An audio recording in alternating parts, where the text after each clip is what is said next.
Bonjour à toutes, je suis ravie de vous retrouver sur cette chaîne YouTube. Je suis Valérie d'une fille manager et aujourd'hui on va parler de vulnérabilité. Alors c'est un sujet qui me tient à cœur parce que comme beaucoup de personnes, pendant très longtemps, j'ai pensé que se montrer vulnérable, c'était plutôt une faiblesse, clairement. Et c'est ce que je rencontre chez beaucoup de clientes que j'accompagne. Donc je voulais faire cette vidéo pour vous permettre peut-être de vous questionner par rapport à cette notion de vulnérabilité et aussi pour vous aider à prendre conscience qu'en fait, en vous montrant vulnérable, vous allez non seulement tisser des relations interpersonnelles beaucoup plus fortes, mais que ça va vous aider aussi à développer peut-être la performance de votre équipe et aussi votre propre estime de vous-même. Alors, c'est vrai que montrer certains aspects de sa personnalité, certaines émotions, certaines façons de penser, ça nous expose au regard des autres et donc potentiellement au jugement des autres. Donc c'est en ça que parfois on se dit, ben, ça fait un peu peur, j'ai pas forcément envie d'y aller. Et je comprends tout à fait ça. Mais c'est vraiment en fait une force. Se montrer vulnérable, c'est le maillon essentiel pour être un super leader ou une super leader. Donc on va voir ça ensemble, je vais vous expliquer un petit peu en quoi se montrer vulnérable c'est une force, je vais vous montrer les pièges aussi à éviter, et puis voilà, je vais essayer de vous partager aussi mon expérience là-dessus. Donc déjà peut-être, qu'est-ce qu'on entend par vulnérabilité? Eh bien c'est cette tendance à se laisser voir sous un certain angle, pour montrer finalement une certaine partie de notre personnalité, hein, à ouvrir un peu notre cœur sur certaines de nos fragilités ou certaines de nos faiblesses. Donc à partir du moment où on a cette intention de se montrer vulnérable, ça veut dire aussi que ça demande un peu de courage, ça prend un peu de courage au départ d'accepter de se montrer sous cet angle-là. Mais c'est du coup un élément essentiel dans la relation parce que en se montrant sous ces aspects de fragilité, en montrant sa vulnérabilité, eh bien ça vous rend authentique. Et on sait très bien que cette notion d'authenticité dont on entend beaucoup parler, c'est vraiment ce qui va vous permettre de tisser un lien, une relation de confiance avec votre interlocuteur. Donc encore une fois, c'est vrai quand vous êtes manager, leader d'une équipe, c'est vrai quand vous avez des clients, c'est vrai dans vos relations aussi personnelles, amicales, familiales, etc., etc. Se montrer vulnérable, c'est une façon de rentrer dans une relation authentique de confiance. Donc ça va être vraiment super important. Et je disais au départ, ça demande sans doute un peu de courage, mais c'est comme pour beaucoup de choses dans la vie, une fois qu'on l'a fait une fois, deux fois, trois fois, eh bien, on se rend compte des bénéfices que ça va avoir, encore une fois sur la relation, sur vous-même, en termes d'estime de vous, et donc ça devient de plus en plus facile.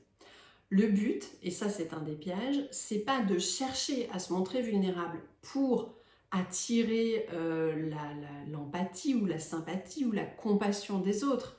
Parce que là, on serait dans de la manipulation. Donc, on va à l'inverse et à l'encontre de ce qu'on veut obtenir. Hein. Là, ce n'est pas une relation authentique, ça va être complètement biaisé. Se montrer authentique et se montrer vulnérable, c'est accepter de se dire « j'ai mes forces, mais j'ai aussi mes faiblesses et je ne vois pas pourquoi je les cacherais.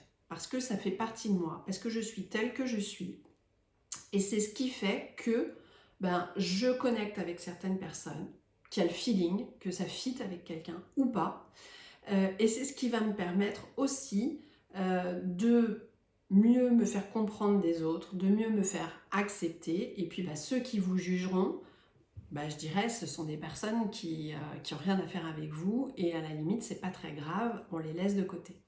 Mais vraiment ce qui est important, c'est que à partir du moment où j'accepte de me montrer sous cet angle-là, je rentre dans une relation vraiment authentique, une relation vraie. C'est exactement ce que j'ai expérimenté quand j'ai commencé à manager. Au départ, j'essayais de ne montrer que mes forces, je mettais un masque, hein, le masque de la leader, assurée, voilà. Je voulais pas trop montrer certaines de mes émotions, certaines de mes fragilités, comme des doutes, des peurs. Je suis quelqu'un de très anxieuse. J'évitais de trop me mettre en colère pour qu'on se dise pas, tiens, mais celle-ci, elle est barjo. Donc même si je pique pas des grosses colères, bah, à certains moments, comme tout le monde, il y a des choses qui m'énervent, mais je voulais pas le montrer parce que j'avais l'impression d'être vulnérable si je le montrais. Même chose avec mon équipe, je parlais pas trop de ma vie perso parce que quelque part j'avais l'impression d'exposer une partie de ma vie privée, de ma vie intime et de quelque chose qui m'appartenait. Donc je me disais non, j'ai pas envie que après les gens puissent se servir de ça contre moi. Alors qu'il n'y avait aucune raison. Donc bien sûr, vous avez le choix. Je ne vous dis pas de tout dire sur vous. Vous avez le choix de montrer ou de dire ce que vous avez envie de dire. Mais c'est vraiment de prendre conscience que en acceptant de montrer vos fragilités, ça ne vous rend pas moins fort, au contraire. Donc la question que j'ai envie de vous poser, le petit challenge que je vous propose, c'est de réfléchir au plus petit pas possible, hein, méthode PPPP comme d'habitude. Quelle serait la première étape que vous pourriez franchir pour vous permettre d'aller en direction de cette vulnérabilité dans des relations qui sont importantes pour vous, que ce soit avec votre équipe, que ce soit avec des clients, que ce soit avec vos proches, hein, et de vous dire qu'est-ce que je pourrais montrer de moi que d'habitude je cherche à cacher sans que ça vous expose trop, sans que ce soit quelque chose de trop angoissant pour vous, parce que votre système nerveux va résister et ça ne le fera pas, mais c'est plutôt de vous dire ce serait quoi la première piste, et puis encore une fois, de vous entraîner à ça, et de constater ce qui se passe, de ce qui se passe en vous. Donc comme je vous disais, vous allez sentir que vous êtes plus léger, plus légère, plus serein, que vous êtes aussi peut-être plus détendu. Donc la confiance en vous va augmenter forcément. Donc c'est de constater ce que ça fait en vous et de constater ce que ça génère dans la relation avec la personne avec qui vous allez vous exposer davantage. Donc ça c'est important, c'est un premier cap.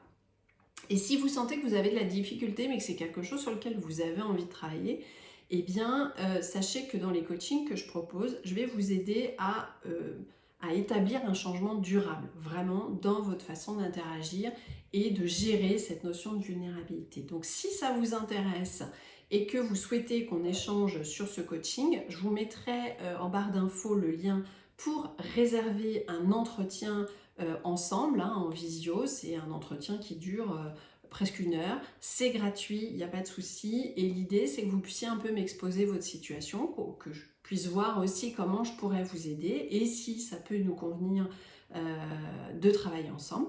Et puis, bien évidemment, comme d'habitude, si cette vidéo vous a plu, n'hésitez pas à la liker, à la partager, à vous abonner à la chaîne. Et puis, moi, je vous retrouve très bientôt pour de nouveaux partages d'expériences, des vidéos inspirantes et vous aider à devenir la meilleure version de vous-même en tant que leader. À bientôt.